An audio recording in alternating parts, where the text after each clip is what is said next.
Okay, we are going to be dividing scientific notation, or you could just say dividing scientific numbers.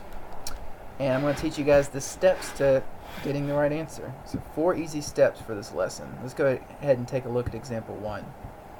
We have 8.6 times 10 to the negative 6 divided by 8.41 times 10 to the positive 6. So we have a scientific number on top dividing by a scientific number on the bottom.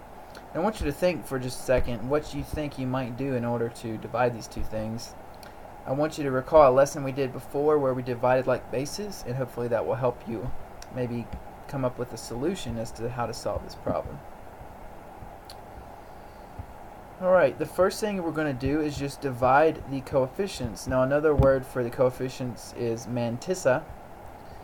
Okay, so what we're going to do is just divide 8.6 divided by 8.41, and you can certainly use a calculator to figure that out.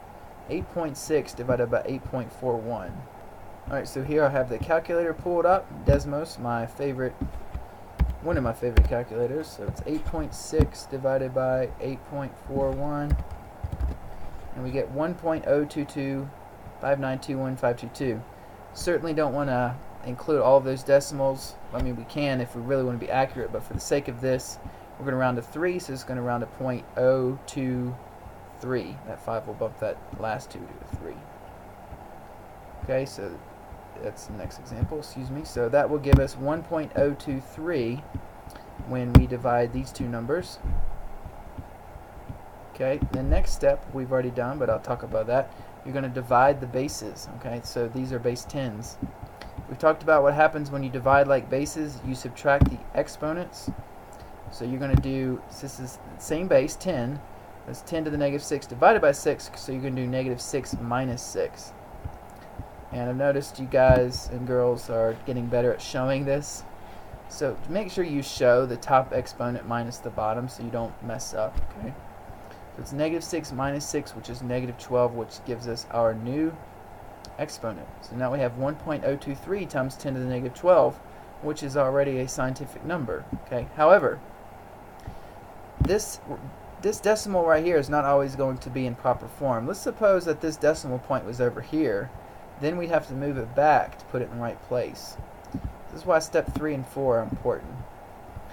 If your new coefficient, or like we said, the mantissa, is not in scientific form, meaning the decimal is not after the first non-zero digit, then you need to do that for step 3, which we will do in the next example. I'm just letting you know.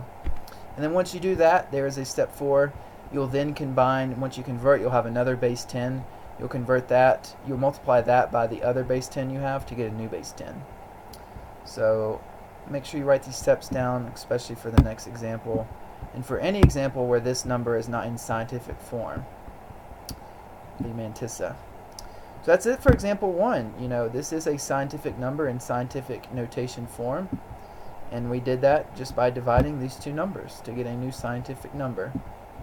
Again, the steps are dividing the coefficients, or the mantissas, dividing the like bases, converting the new mantissa or coefficient to a scientific number, and then combining your last base 10s by adding the exponents. So if you have any other questions about this example, let me know.